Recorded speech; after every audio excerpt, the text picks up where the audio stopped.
Shalom Bapak Ibu yang terkasih di dalam Tuhan. Bagaimana kabarnya? Saya berharap semua ada di dalam keadaan baik semuanya. Amin. Hari ini di dalam malam hari ini kita mau belajar sama-sama belajar firman Tuhan, kebenaran firman Tuhan, dan tema malam hari ini adalah kalah sebelum berperang. Dan kembali izinkan saya hari ini eh, untuk menyampaikan sedikit renungan firman Tuhan dan sharing firman Tuhan untuk malam hari ini. Bapak Ibu, sebelum kita masuk di dalam sharing firman Tuhan, kita persiapkan hati kita masuk di dalam doa. Tuhan Yesus, kami bersyukur. Terima kasih Engkau Tuhan yang baik buat kami. Kalau kami ada hari ini semua karena pertolongan Tuhan, karena anugerah Tuhan yang memberikan buat kehidupan kami. Pimpin hari ini Bapak, kami mau mendengarkan isi hatimu, kami mau belajar lagi akan kebenaran firman Tuhan. Urapi kami Tuhan, setiap anak-anak yang mendengarkan firman Tuhan, juga urapi hamba-Mu yang menyampaikan apa yang menjadi kebenaran firman Tuhan.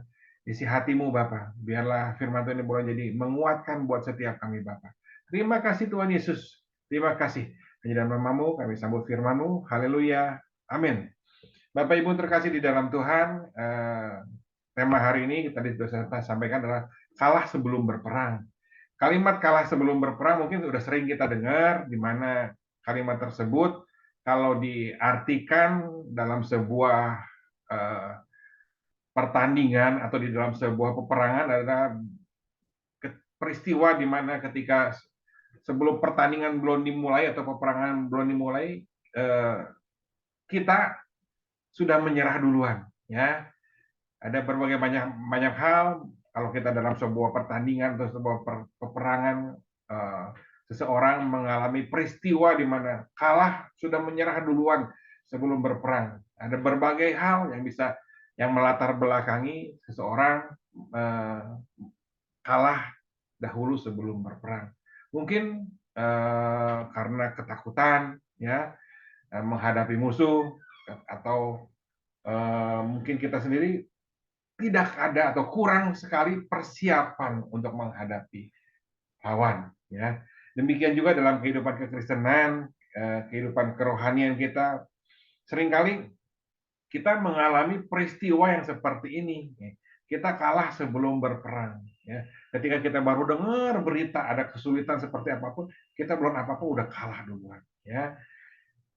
Biasanya kejadian ini dalam kehidupan kekristenan kita ini terjadi karena kondisi kehidupan iman kita ini seringkali mungkin naik turun, ya.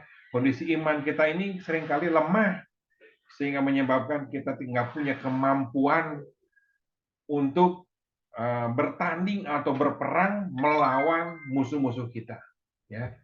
Ya, kita tahu siapa musuh kita kita baca di dalam 1 Petrus 5 ayat 8, firman Tuhan bilang ini, sadarlah dan berjaga-jagalah, lawanmu si iblis berjalan keliling sama seperti singa yang mengaum-ngaum dan mencari orang yang dapat ditelannya.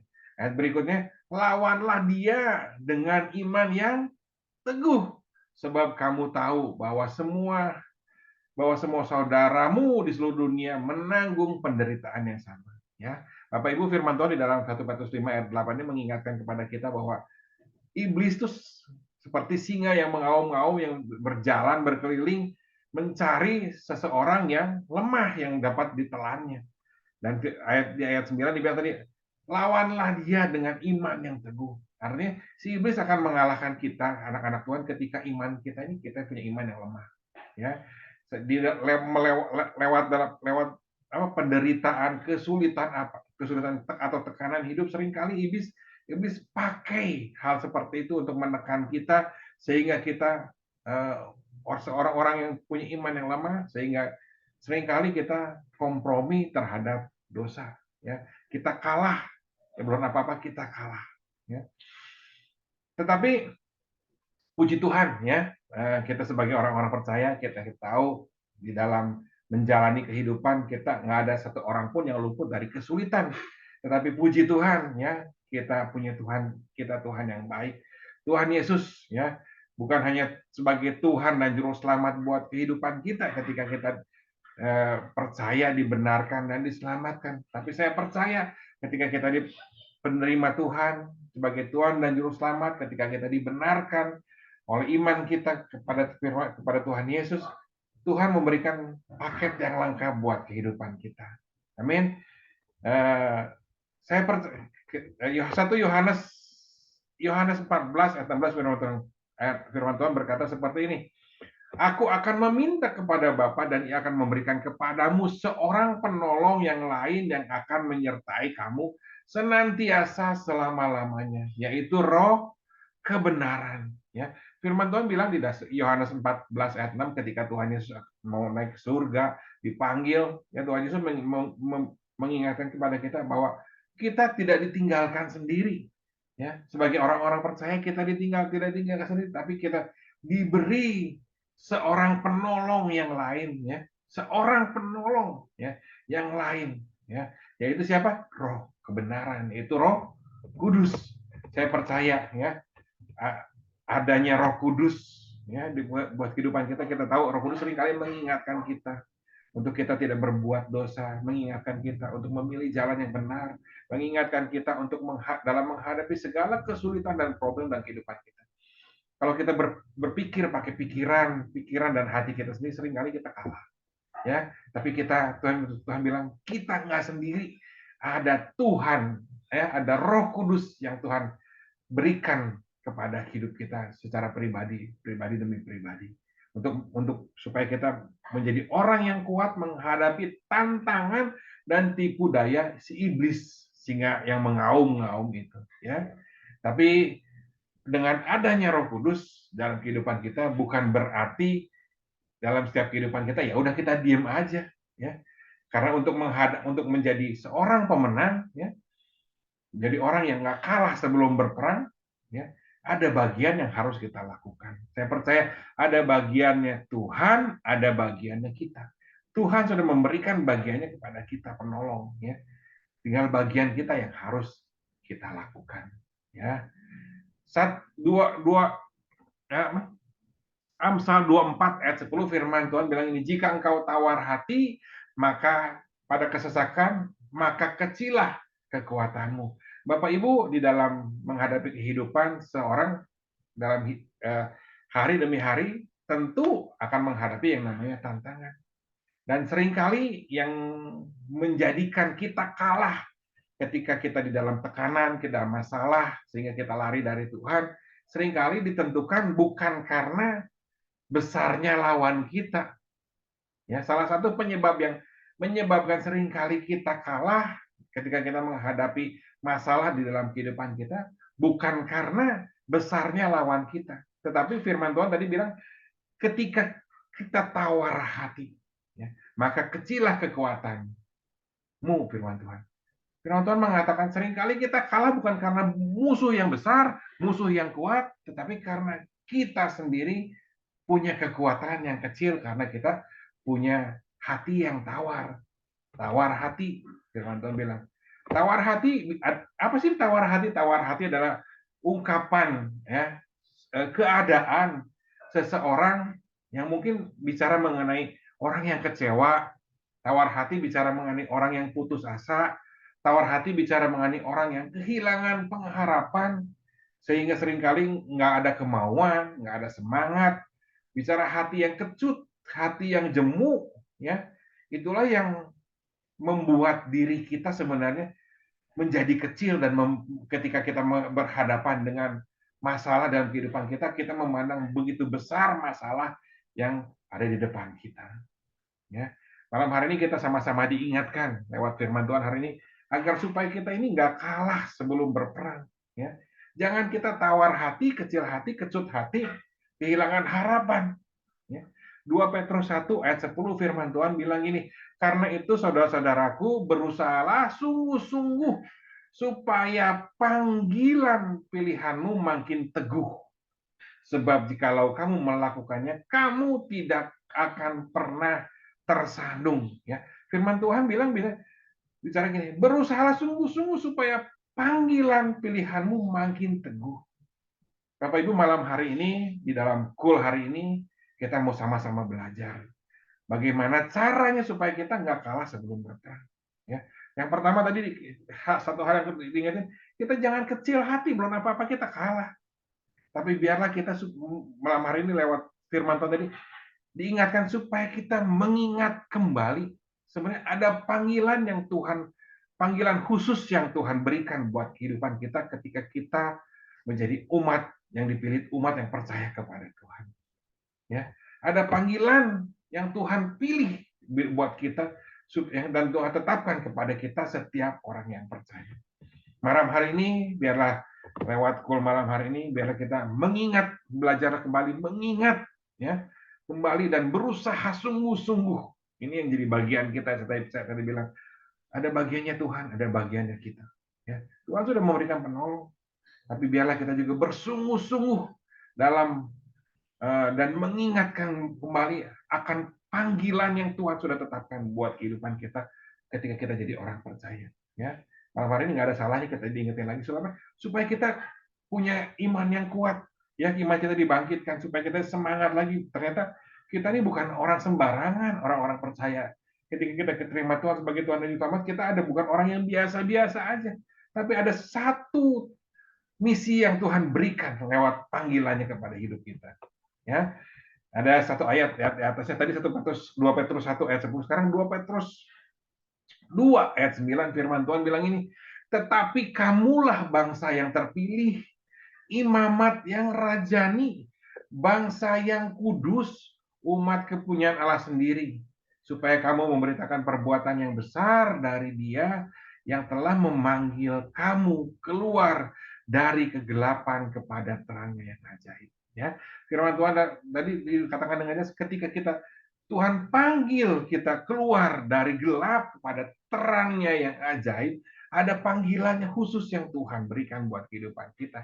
Ada rencana Tuhan khusus yang Tuhan tetapkan buat kehidupan kita. Tadi yang pertama apa? Kamulah bangsa yang terpilih, imamat yang rajani, umat yang kudus, umat kepunyaan Allah sendiri, supaya kamu memberitakan perbuatan yang besar dari Dia. Ya.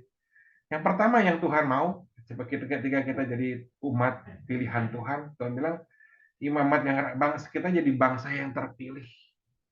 Umat Allah sendiri, berarti suatu posisi yang luar biasa yang Tuhan kasih buat kehidupan kita. Supaya Tuhan telah memanggil kamu keluar dari kegelapan kepada terangnya yang ajaib. Yang pertama Tuhan mau kita nih jadi umat yang keluar dari kegelapan.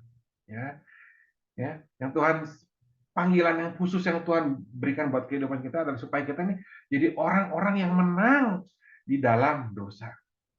Ya, menjadi umat yang kuat, menjadi umat yang nggak mudah jatuh terhadap dosa atau daya tarik dunia. Bukan artinya kita nggak membutuhkan dunia, tetapi kita membutuhkan dunia, tetapi tidak menomorsatukan dunia. Karena dunia adalah hanya sarana untuk menunjang kehidupan kita. Bukan yang terutama, dan karena dunia tidak bisa menyelamatkan kita. Bahkan damai sejahtera yang sesungguhnya bukan berasal dari dunia, tapi dari kebenaran yang kita lakukan seperti yang Tuhan Yesus lakukan. Ya, Bapak Ibu, damai sejahtera dan sukacita bukan dari ketika kita banyak berkat. Kita bisa senang dapat berkat. Tapi ketika kita bisa melakukan kebenaran-kebenaran yang Tuhan ajarkan dalam kehidupan kita. Saya percaya Bapak Ibu Saudara akan mendapatkan damai sejahtera, sukacita yang berlimpah-limpah dalam kehidupan Bapak Ibu. Amin. Itu yang pertama. Tuhan mau kita keluar dari kegelapan. Jadi orang yang benar. Terus yang kedua, panggilan Tuhan yang kedua adalah tadi supaya kita memberitakan kabar baik, menjadi saksi Kristus, menjadi terang dan garam, menjadi surat yang terbuka, karena nggak semua orang ya punya kesempatan untuk bisa kenal Kristus, apalagi baca Alkitab, baca Firman Tuhan. Tapi biarlah lewat kehidupan Bapak Ibu, nama Tuhan boleh dimuliakan. Orang banyak bisa melihat surat Kristus yang sebenarnya yang terbuka di dalam tindak tanduk Bapak Ibu sendiri. Ya. Karena Tuhan, saya percaya, sukar. Tapi Tuhan bilang, Tuhan akan memperlengkapi kita. Bahkan firman Tuhan di Kisah Rasul bilang, tetapi kamu akan menerima kuasa kalau Roh Kudus turun ke atas kamu. Dan kamu akan menjadi saksiku dari Yerusalem, Yudea, Samaria, bahkan ke ujung bumi. Ya. Panggilan yang kedua, Tuhan mau kita itu menjadi pemberita kabar baik. Ya. Bukan hanya yang pertama tadi, keluar dari kegelapan, orang yang benar, orang yang nggak kalah sama dosa, tapi Tuhan juga mau ya kita menjadi orang yang menjadi saksi Kristus, surat yang terbuka dalam kehidupan kita. Yang ketiga apa yang Tuhan mau? Tuhan mau kita menjadi tubuh Kristus. Ya, Kolose 3 ayat 15 firman, hendaklah kamu dan hendaklah damai sejahtera Kristus memerintah dalam hatimu, karena untuk itulah kamu dipanggil menjadi satu tubuh dan bersyukurlah. Ya, Tuhan mau manggil kita menjadi orang yang benar, menjadi pemberita kabar baik, ya, jadi surat yang terbuka, dan Tuhan mau juga kita jadi tubuh Kristus. Ya, dalam kehidupan kekristenan kita ini bukan hanya buat sendiri ketika kita terima selamat, buat sendiri aja. Jangan pernah kita berpikir setelah kita terima keselamatan, kita diam dan pegang erat-erat keselamatan yang kita miliki. Karena saya mau bisa pastikan kemungkinan kita akan kehilangan keselamatan kita. Karena apa? Karena kita adalah bagian dari tubuh Kristus. Kita perlu komunitas agar tubuh kita ini menjadi sempurna. Satu tubuh saja nggak jadi sempurna. Tangan ketika sendiri aja dia nggak akan jadi satu tubuh yang kuat. Kita harus mengingat perjalanan kehidupan kita dari hari ke hari ini harus banyak melewati banyak rintangan. Kalau kita mau jadi kuat, kita nggak bisa sendiri. Kita harus bersama-sama dalam satu komunitas. Supaya apa? Supaya kita jadi tubuh yang sempurna. Tubuh Kristus yang sempurna, yang kuat, yang dapat mengalahkan segala permasalahan dan mengalahkan dunia ini. Amin. Jadi biarlah Bapak Ibu kalau ada tergabung dalam komunitas, di dalam KUL, dalam gereja, tetaplah Bapak Ibu untuk tinggal di dalam komunitas. Karena itulah yang akan menjadikan kita kuat. Tanpa komunitas, lambat laun kita seringkali jadi lemah. Ya, itu yang ketiga. Yang keempat, apa yang Tuhan mau? Tuhan yang jelas di dalam Tuhan panggil kita supaya kita menjadi serupa dengan Kristus. Ya. Firman Tuhan bilang, barang siapa mengatakan bahwa ia ada di dalam Kristus, ia wajib hidup sama seperti Kristus telah hidup. Bapak Ibu, selama pelayanannya Tuhan Yesus di muka bumi, kita banyak melihat bagaimana Tuhan mengajar, Tuhan memuridkan, Tuhan menggembalakan umatnya, Tuhan memelihara umatnya. Demikian juga Tuhan mau kita sebagai anak-anaknya ini mengikuti teladannya Kristus. Itu apa? Menjalankan amanat agung, ya, mengajar, mungkin memuridkan, menggembalakan sesuatu yang kita bisa gembalakan. Sekecil apapun ya, domba yang kita miliki, saya percaya Tuhan menghargai. Firman Tuhan bilang, setia di dalam perkara kecil, maka Tuhan akan memberikan perkara-perkara yang lebih besar. Ya, teladani Tuhan Yesus. Ya, kalau hari ini ada di dalam KUL, kita bisa saling melayani, kita bisa bawa pujian, kita bisa saling bawa sharing firman Tuhan. Itu adalah sarana buat kita belajar. Jangan sia-siakan kesempatan yang Tuhan sudah kasih lewat KUL seperti ini. Ya, amin. Yang kelima, yang terakhir adalah tentu untuk diberkati. Ya. Firman Tuhan bilang di dalam Mazmur 5 ayat 13, firman Tuhan bilang, sebab engkaulah yang memberkati orang benar. Ya Tuhan, engkau memagari dia dengan anugerah-Mu seperti perisai. Orang yang hidupnya benar, perkataan, pikiran, perbuatan di dalam Tuhan. Tuhan sendiri bilang, maka Tuhan sendiri akan memberkati, bahkan memagari dengan anugerah. Saya nggak bisa bayangin, anugerah itu sesuatu yang besar. Anugerah itu bicara sesuatu yang nggak mungkin, nggak layak kita terima, tapi diberikan kepada kita. Mungkin kita mengerjakan cuma sedikit Tuhan, tapi Tuhan memberikan yang banyak. Dan itulah kebaikan Tuhan kita. Dan itulah yang Tuhan mau berikan kepada kita di dalam panggilannya. Tuhan rindu kita diberkati. Bahkan anugerah yang Tuhan berikan itu sangat, saya bicara mengenai anugerah yang sangat besar.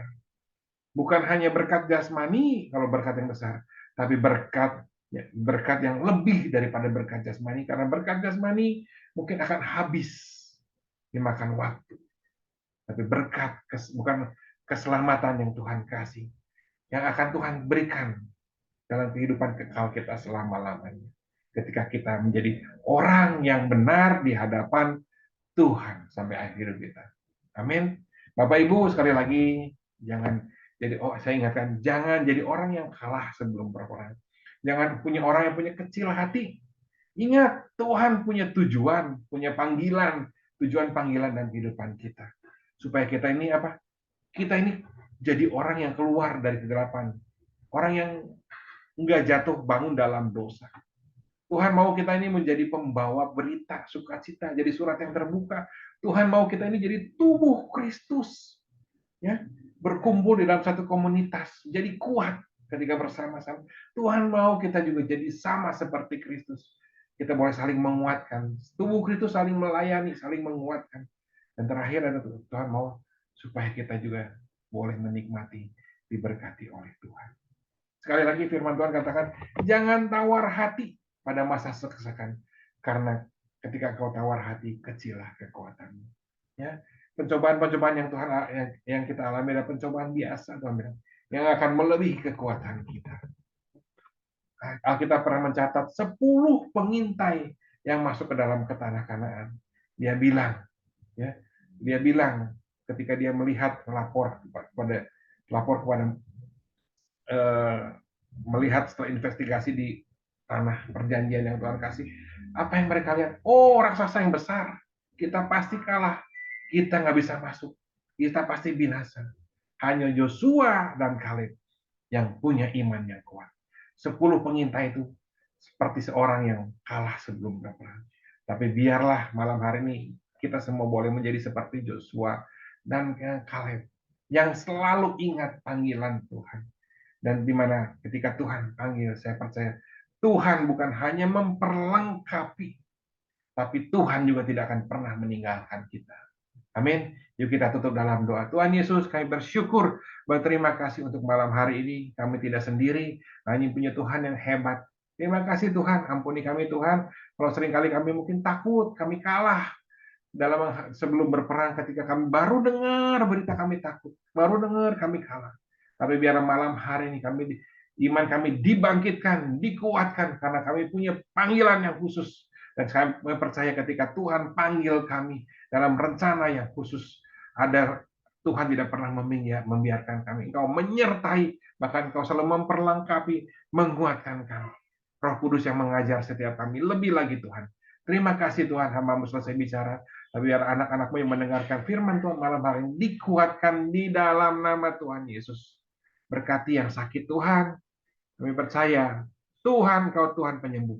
Apapun sakitmu hari ini yang diderita di bagian tubuhmu, biar Kau yang pegang, dan imanmu yang menyembuhkan Kau. Biarlah Kau kita sama-sama berkata di dalam nama Tuhan Yesus, sembuh, sembuh. Bilu Yesus menyembuhkan sempurna di dalam nama Tuhan Yesus. Bagi setiap anak-anakmu yang ada di dalam kesulitan, Kau yang buka jalan di dalam nama Tuhan Yesus. Terima kasih Tuhan. Hanya dalam namamu kami berdoa, ucap syukur. Haleluya. Amin. Shalom. Tuhan Yesus memberkati semuanya.